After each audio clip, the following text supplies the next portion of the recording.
मैं हूं doctor Sushil Kumar. Class 12 biology chapter 3 का प्रश्न देखें 29। Give an account about the hair growth on head of the human foetus. गर्भावस्था में पल रहे शिशु के सिर में बाल का वृद्धि कब होता है, उसके बारे में प्रश्न है। Answer: here is the beauty of man and women, especially women beauty depends on her black and dense hair। सिर पर बाल होना खूबसूरती का निशानी है। महिला पुरुष दोनों के लिए हेयर सुंदर दिखने का काम करता है। विशेषकर महिलाओं के लिए हेयर ज़्यादा महत्वपूर्ण होता है और खूबसूरती काले और घने बाल पर भी निर्भर करते हैं।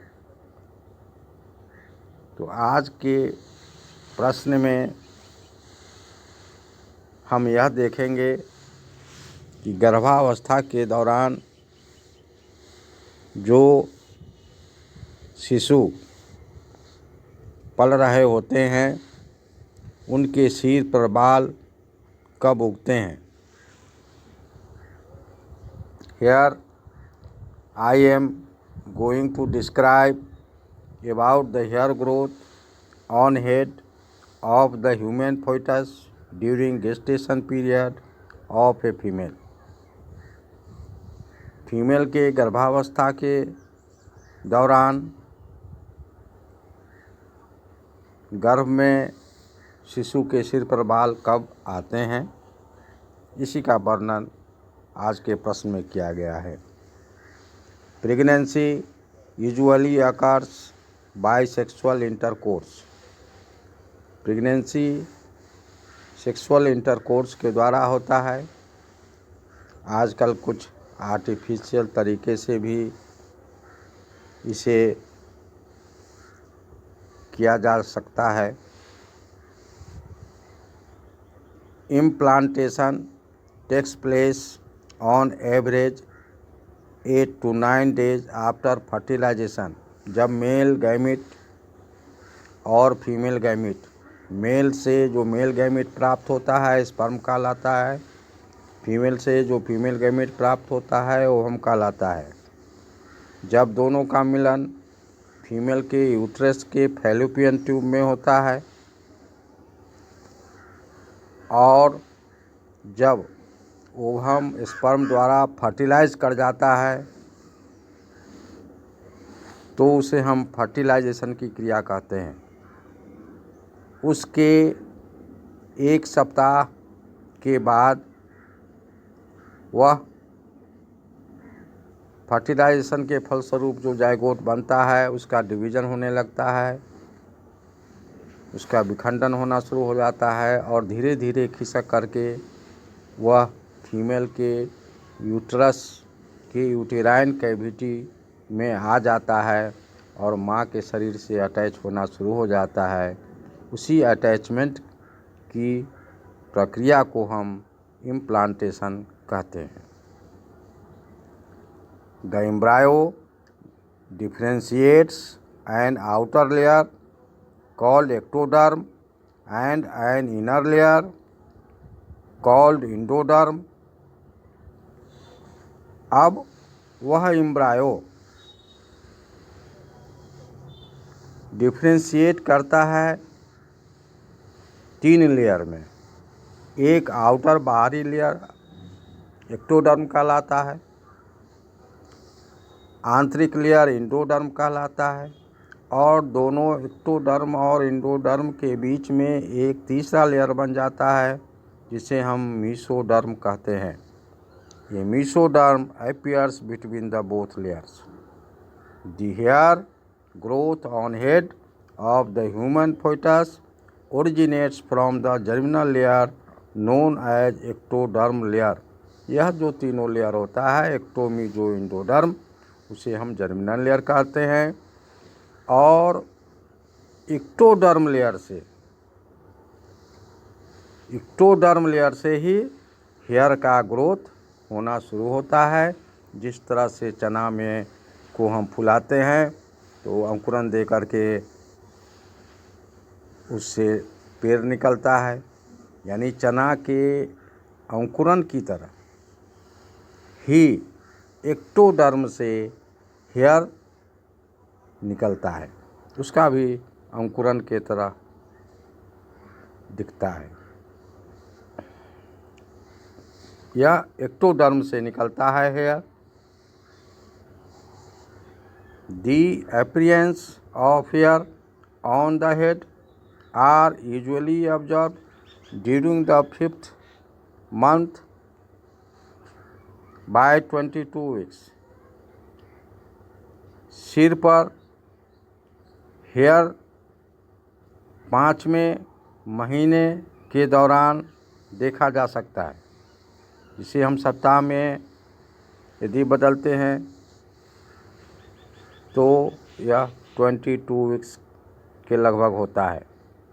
22 weeks of pregnancy hair called lanugo begins to grow on the head and body.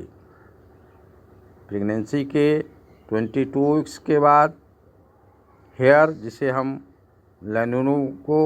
लैनुगो भी कहते हैं, वह शुरू हो जाता है वृद्धि करना, हेड पर भी और बेबी के शरीर पर भी।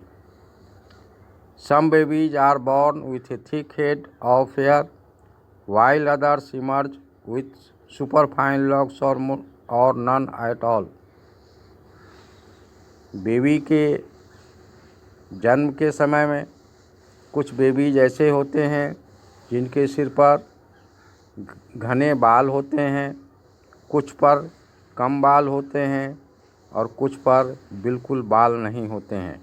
इन fact foetal hair development, colour, density etc depends on genes of the parents. वास्तव में फीटल का जो हेयर है वह विकसित करता है, या उसका जो रंग होता है या उसका जो घनत्व होता है वो निर्भर करता है माता पिता के जीन पर। Melanin pigment get to work and begin to add colour to the hair strands. Melanin एक पिगमेंट होता है जो कलर प्रदान करता है बाल को। Hormones also play an important role in growing hair. Hormones का भी प्रमुख भूमिका होता है हेयर ग्रोथ में। हेयर में ग्रो क्विकली और स्लोली। हेयर का ग्रोथ तेज़ी से भी हो सकता है और धीमी गति से भी हो सकता है। Following the best 5 essential foods are required in the diet of a pregnant woman for baby's healthy hair growth during gestation period.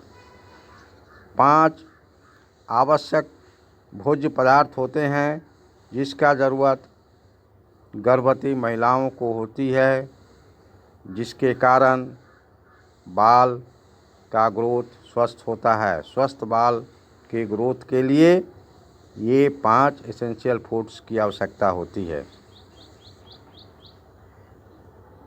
During gestation period गर्भावस्था के दौरान ये निम्नलिखित 5 फूड्स ज़्यादा ज़रूरी है महिलाओं के लिए, जो बच्चों के बाल के वृद्धि में सहायक होते हैं। पहला है एग्स। एग्स में 2 भाग होते हैं, एल्बुमिन और यolk। पीला भाग यolk कहलाता है, ये आसानी से पच भी जाता है। इसका उपयोग कर सकते हैं। दूसरा फिश में ओमेगा 3 पाया जाता है, फैटी एसिड्स होते हैं। तीसरा नट्स, इसमें विटामिन्स पाए जाते हैं। एवोकाडो एक्सोटिक फ्रूट्स है और इसमें विटामिन बी और ई का मात्रा पाया जाता है। और 5वां स्वीट पोटैटो है, जिसमें विटामिन्स पाया जाता है।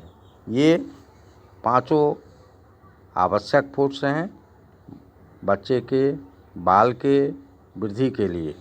इसके अलावा भी कई महिलाएं स्थानीय तौर पर कुछ विशेष प्रकार के भोजन का प्रयोग करती है अपने बच्चे के स्वास्थ्य के लिए भी और उसके बाल का वृद्धि अच्छे ढंग से हो उसके लिए भी। तो आज के वीडियो में इतना ही। मेरे वीडियो को लाइक करें, शेयर करें और मेरे YouTube चैनल को सब्सक्राइब करें। धन्यवाद।